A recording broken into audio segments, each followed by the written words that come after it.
Hi guys, welcome back to my channel Mithun Mampi ব্লগে তোমাদের সকলকে ওয়েলকাম জানাই। তোমরা সবাই কেমন আছো? আশা করি তোমরা সবাই ভালো আছো। আমি তো ভীষণ ভালো আছি। তো থাম্বনেল দেখে তো বুঝে গেছো এতক্ষণে ভিডিওটা কী হতে চলেছে।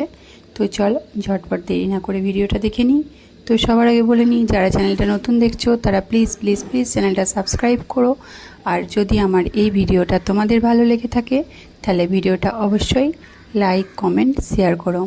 আর তুমি যদি কোনো ইউটিউবার হও তুমি আমার কাছে অবশ্যই ফুল সাপোর্ট পাবে।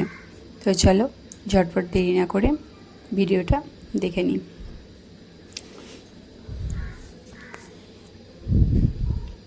তো সবার প্রথমে আমি মূলোর শাক নিয়েছি। শাকটা এইভাবে কুচিয়ে নিয়েছি। তো শাকটা কুচিয়ে নিয়েছি, এর মধ্যে আমি একটু লবণ দিয়েছি।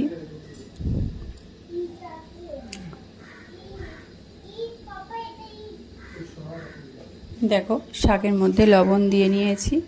লবণ দিয়ে ভালো করে শাকটাকে আমি চটকে নিচ্ছি। চটকে 5 থেকে 7 মিনিট মতো আমি জলের মধ্যে, এই নুন জলটার মধ্যে ভিজিয়ে রেখে দেব। আর শাকের আমি ডাঁটগুলোও নিয়েছি, তোমরা চাইলে ডাঁটাটা নাও নিতে পারো।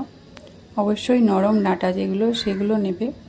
আমি শক্ত ডাঁটাগুলো নিয়ে নিই, রেখে দিয়েছি। অন্য কোনো সবজিতে আমি সেগুলো অ্যাড করে দেব, রেখে দিয়েছি তাই জন্য। তো এইভাবে শাকটাকে আমি নুন জলের মধ্যে চটকে ভিজিয়ে রেখে দিলাম। এবার আর একদিকে আমি কড়াইয়ের মধ্যে রান্নাটা করতে তেল দিলাম। কড়াইয়ের মধ্যে তেল দিয়ে তেল গরম হয়ে এলে আমি এখানে মশলা হিসেবে কালো জিরে, বড়ি আর কাঁচা লঙ্কা নিয়েছি। আর এখানে সিদ্ধ করে রাখা কয়েক টুকরা আলু আর একটু আদা বাটা নিয়েছি। তো চলো, তেল গরম হয়ে গেছে, আমি এবার বড়িগুলো একে একে সব ভেজে নিই। বড়ি লাল করে ভাজা হয়ে গেলে আমি বড়িটাকে একটা পাত্রের মধ্যে তুলে নেব।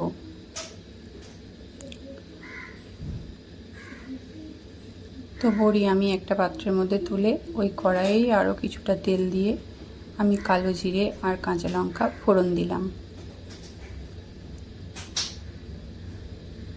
কালো জিরে আর কাঁচা লঙ্কা ফোড়ন দিলাম, একটু নাড়াচাড়া করে নিলাম। এবার আগে থেকে পেস্ট করে রাখা আদা বাটাটা অ্যাড করলাম। আদা যাতে তেলের মধ্যে না ছিটকায় তাই জন্য একটু নুন দিলাম। মশলাটাকে ভালো করে ভাজা করে নিলাম। একটু সামান্য জল অ্যাড করে রান্নাটা করতে আর যা গুঁড়ো মশলা লাগবে সেগুলো একে একে অ্যাড করলাম। কিছুটা পরিমাণ চিনি, হলুদ গুঁড়ো, নুন দিয়ে সিদ্ধ করে রাখা আলু আমি মশলার মধ্যে অ্যাড করে দিলাম। অবশ্যই মশলাটা থেকে তেল ছেড়ে দেওয়ার পর সিদ্ধ করে রাখা আলুটা দেবেন। এবার আগে থেকে ভিজিয়ে রাখা শাকটা আমি দিয়ে দিলাম। এখানে নুনের পরিমাণটা একটু কম দিতে হবে, কারণ শাকটা আগের থেকে আমি নুন জলে ভিজিয়ে রেখেছিলাম। আর অবশ্যই শাকের সব জলটা ফেলবেন না, তাহলে শাকের সব গুণটাই ফেলে দেওয়া হবে।